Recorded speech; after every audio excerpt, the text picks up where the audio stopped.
السلام عليكم ورحمة الله وبركاته. الحمد لله رب العالمين، والصلاة والسلام على رسول الله وعلى آله وصحبه أجمعين. أما بعد. ഏറ്റവും സ്നേഹനിധികളുള്ള എൻ്റെ പ്രേക്ഷകരെ, സഹോദര സഹോദരിമാരെ, എൻ്റെ വത്സലനിധികളായ വിദ്യാർത്ഥിനികൾ, ഇന്നത്തെ നമ്മുടെ ചർച്ചാ വിഷയം ദുനിയാവിലും ആഖിറത്തിലും നമുക്ക് ഉപകാരപ്പെടുന്നതും രക്ഷാവലയം തീർക്കുന്നതുമായ ഒരു ഏക ദിക്റുണ്ട്. അതിനെ സംബന്ധിച്ചാണ് ഇന്നത്തെ ചർച്ച. ഏറ്റവും ലളിതമായതും ഏവരും ഉപയോഗിക്കുന്നതുമാണ്. പക്ഷേ നമ്മൾ നൽകുന്ന ഒരു വസ്തുവിനെ അതിൻ്റെ നിലയും വിലയും അതിൻ്റെ മൂല്യവും അറിയാത്തവനാണെങ്കിൽ അവന് പവിഴ കൊടുത്താലും സ്വർണം കൊടുത്താലും വൈറ്റ് ഗോൾഡ് കൊടുത്താലും അത് കുപ്പയിലായിരിക്കും എന്ന് പറയുന്നത് പോലെ അതിൻ്റെ നിലയും വിലയും അറിഞ്ഞുകൊണ്ട് പ്രവർത്തിക്കുമ്പോൾ തീർച്ചയായും അത് നമ്മൾക്ക് അനുകൂലമായി ലഭ്യമാകുമെന്നുള്ളതാണ്. എന്താണ് ആ ദിക്ർ എന്നുള്ളത് എല്ലാവർക്കും അറിയാം. ലാ ഇലാഹ ഇല്ലല്ലാഹു വഹ്ദഹു ലാ ശരീക ലഹു ലഹുൽ മുൽക്കു വലഹുൽ ഹംദു യുഹ്യി വയുമീതു വഹുവ അലാ കുല്ലി ഷൈഇൻ ഖദീർ. യുഹ്യി വയുമീതു എന്ന് ഉണ്ടായിട്ടും ഇല്ലാതെയുണ്ട്. ലാ ഇലാഹ ഇല്ലല്ലാഹു വഹ്ദഹു ലാ ശരീക ലഹു ലഹുൽ മുൽക്കു വലഹുൽ ഹംദു വഹുവ അലാ കുല്ലി ഷൈഇൻ ഖദീർ. സുബഹി നിസ്കാരത്തിന് ശേഷം സൂര്യൻ ഉദിക്കുന്നതിൻ്റെ മുമ്പായി 100 പ്രാവശ്യവും, അസ്ർ നമസ്കാരത്തിന് ശേഷം സൂര്യൻ അസ്തമിക്കുന്നതിന് മുമ്പായി 100 പ്രാവശ്യവും നമ്മൾ പറഞ്ഞാൽ അറ്റമല്ലാത്ത പ്രതിഫലം, ഒരുപാട് കൂലി റബ്ബുൽ ഇസ്സത്ത് നമ്മുടെ ഏത് പ്രയാസങ്ങളെയും നീക്കിത്തരുകയും ദൈനംദിന ജീവിതം എളുപ്പമാക്കി തരുകയും ചെയ്യുമെന്നുള്ളതാണ്. സുഹൃത്തുക്കളെ, അതിൻ്റെ മൂല്യം നമ്മൾ അറിയണം. മൻ ഖാല ലാ ഇലാഹ ഇല്ലല്ലാഹ് മുഖ്ലിസൻ ദഖലൽ ജന്ന. നബി സല്ലല്ലാഹു അലൈഹി വസല്ലം തങ്ങൾ പറയുന്നു, ഇഖ്ലാസോടുകൂടെ നിഷ്കളങ്കമായി ഒരുത്തൻ ലാ ഇലാഹ ഇല്ലല്ലാഹ് പറഞ്ഞാൽ അവൻ സ്വർഗ്ഗത്തിൽ കടന്നു.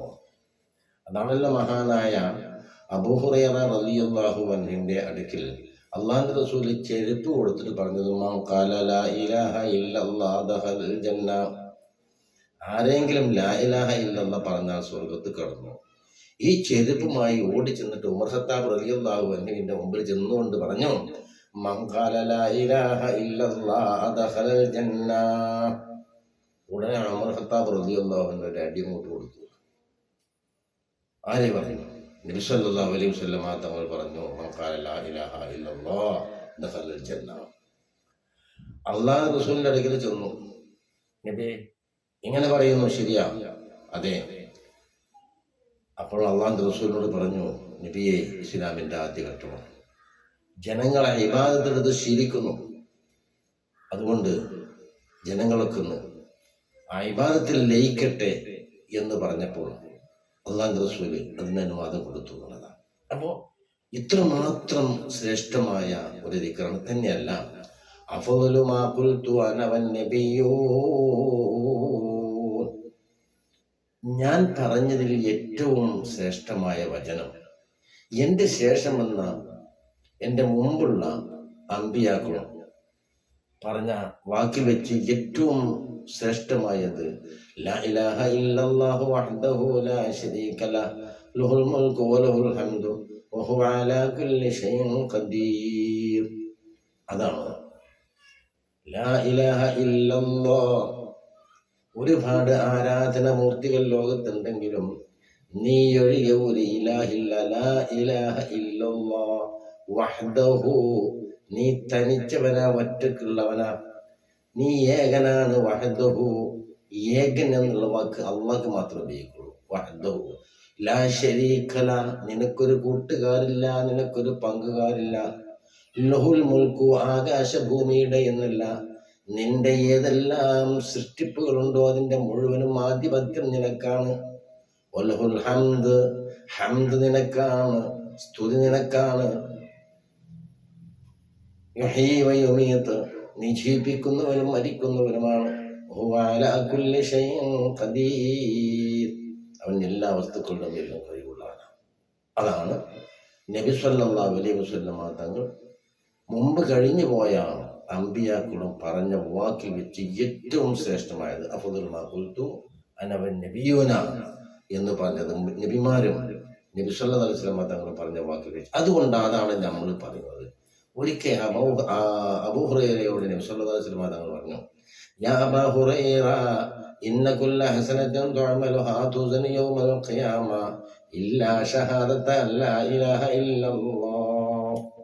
ഓ അബൂ ഹുറൈറ, നാളെ ഹസനാത്ത് സയ്യിആത്ത് തുലനം ചെയ്യുന്ന ദിവസം അഷ്ഹദു അല്ലാ ഇലാഹ ഇല്ലല്ലാഹ്, ലാ ഇലാഹ ഇല്ലല്ലാഹ് അതിൽ നിന്ന് മാറ്റിവെക്കും ഹസനാത്തിന്റെ കൂട്ടത്തിൽ നിന്ന്. കാരണം എന്തെന്നറിയോ? ഈ ലാ ഇലാഹ ഇല്ലല്ലാഹ് 7 ആകാശഭൂമിയേക്കാൾ അർജഹാണ്, കനം കൂടിയതാണ്. അതങ്ങോട്ട് വെച്ചാൽ ബാക്കി മുഴുവനും നിഷ്ഫലമാണ്. ഒന്നും ഒരു ദോഷവും ഉണ്ടാവില്ല. അത്രമാത്രം ശ്രേഷ്ഠമായത്. ഒരൊറ്റ മനുഷ്യൻ ലാ ഇലാഹ ഇല്ലല്ലാഹ് വഹ്ദഹു ലാ ശരീക ലഹു ലഹുൽ മുൽക്കു വലഹുൽ ഹംദു വഹുവ അലാ കുല്ലി ഷൈഇൻ ഖദീർ എന്ന് പറയുന്ന ഒരു മനുഷ്യൻ ഈ ലോകത്ത് ജീവിക്കുന്ന കാലത്തോളം ഈ ലോകം അല്ലാഹു തആല നശിപ്പിക്കുകയില്ല. ഈ ലോകത്തുള്ള സകലത്ര വസ്തുക്കളെയും, പുല്ലുപുഷ്പമണത്തിൽ ഉൾക്കൊള്ളുന്ന ഉപഗ്രഹങ്ങൾ അടക്കമുള്ള സകല വസ്തുക്കളെയും, ഇവിടെ അള്ള ഉണ്ട് എന്ന് പറയുന്നവനെയും ഇല്ല എന്ന് പറയുന്നവനെയും, നിരീശ്വരവാദിയെയും പ്രകൃതിവാദിയെയും ഭൗതികവാദിയെയും ആരൊക്കെയുണ്ടോ അവരൊക്കെ ഈ ഒരൊറ്റ മനുഷ്യന് വേണ്ടി അല്ലാഹു തആല തീറ്റിപ്പോറ്റുമെന്നാണ്. ലാ ഇലാഹ ഇല്ലല്ലാഹ് വഹ്ദഹു ലാ ശരീക ലഹു, ഈ ഒരു വചനം ഇവിടെ എന്ന് ഇല്ലാതെയാവുന്നു ആ വിഭാഗത്തിലാണ് ഖിയാമെന്നാണ്. അപ്പൊ ഞാൻ പറഞ്ഞത് ഓർമ്മയുണ്ടല്ലോ. സുബ്ഹി നിസ്കാരത്തിന് ശേഷം ലാ ഇലാഹ ഇല്ലല്ലാഹു വഹ്ദഹു ലാ ശരീക ലഹു ലഹുൽ മുൽക്കു വലഹുൽ ഹംദു വഹുവ അലാ കുല്ലി ഷൈഇൻ ഖദീർ. അസർ നമസ്കാരത്തിന് ശേഷം ലാ ഇലാഹ ഇല്ലല്ലാഹു വഹ്ദഹു ലാ ശരീക ലഹു ലഹുൽ മുൽക്കു വലഹുൽ ഹംദു വഹുവ അലാ കുല്ലി ഷൈഇൻ ഖദീർ. സുഹൃത്തുക്കളെ, അപ്പൊ നമ്മുടെ ഖൽബ് ഇങ്ങനെ പ്രകാശിക്കാൻ തുടങ്ങുന്ന കുറെ കാലം നമ്മൾ ഇത് പറയുമ്പോൾ നമ്മുടെ നാക്കിൽ ഏത് സമയത്തും അത് വരും. യമൂത്തുൽ ഇൻസാനു അലാ മാ ആശ അലൈഹി, ഏതൊന്നിന്റെ മേലിലാണ് ഒരു മനുഷ്യൻ ജീവിക്കുന്നത് അതിന്റെ മേലിൽ അവൻ മരിക്കുന്നതാണ്. അതുകൊണ്ട് ലാ ഇലാഹ ഇല്ലല്ലാഹ് ചൊല്ലി മരിക്കാനുള്ള സൗഭാഗ്യം ലഭിക്കും. പ്രയാസകരമായ കാര്യങ്ങളെ അല്ലാഹു സുബ്ഹാനഹു വ തആല എളുപ്പമാക്കി തരും. എത്രയോ നന്മകൾ അല്ലാഹു സുബ്ഹാനഹു വ തആല അവന്റെ അഹിലും മാലിലും ഒക്കെ അല്ലാഹു തആല, കുടുംബത്തില് അതുപോലെ സമ്പത്തില് ഒക്കെ അല്ലാഹു തആല നൽകും. അവന്റെ എല്ലാ പാപങ്ങളെയും അല്ലാഹു തആല പുറത്തു കളയും. ഇത്ര മഹത്വമേറിയ ഒരു ദിക്റാണ്, എല്ലാവർക്കും അറിയുന്നതാണ്. അതുകൊണ്ട് ഇതിന്റെ ഉപയോഗം ഞാൻ പറഞ്ഞു എന്നുള്ളതാണ്. അല്ലാഹു സുബ്ഹാനഹു വ തആല അവന്റെ സ്വാലിഹായ മുത്തഖീങ്ങൾ നമ്മളെ ഉൾപ്പെടുത്തി തരട്ടെ. അല്ലാഹുവേ, ഞങ്ങളിൽ നിന്ന് വന്നുപോയ അറിഞ്ഞും അറിയാതെയുമുള്ള സകലതര പാപങ്ങളും നീ പുറത്ത് മാപ്പാക്കി തന്ന റഹ്മാൻ. അല്ലാഹുവേ, ഞങ്ങളുടെ അഹിലും മാലും ഒക്കെ നീ ബർക്കത്ത് നൽകണേ റഹ്മാനെ. അല്ലാഹുവേ, ഞങ്ങളിൽ നിന്ന് മരിച്ചുപോയ നിരവധി ആളുകളുടെ അവർക്ക് നീ മഹഫ്റത്തും റഹ്മത്തും നൽകണേ റഹ്മാനെ. അവരെയും ഞങ്ങളെയും നിന്റെ ജന്നാത്തുൽ ഫിർദൗസിൽ ഒരുമിച്ച് കൂട്ടി അനുഗ്രഹിക്കണേ. അതാ برحمتك يا ارحم الراحمين. صلى الله تعالى وسلم على خير خلقه سيدنا محمد وعلى اله وصحبه اجمعين. سبحان ربك رب العزة عما يصفون وسلام على المرسلين والحمد لله رب العالمين. السلام عليكم ورحمة الله وبركاته.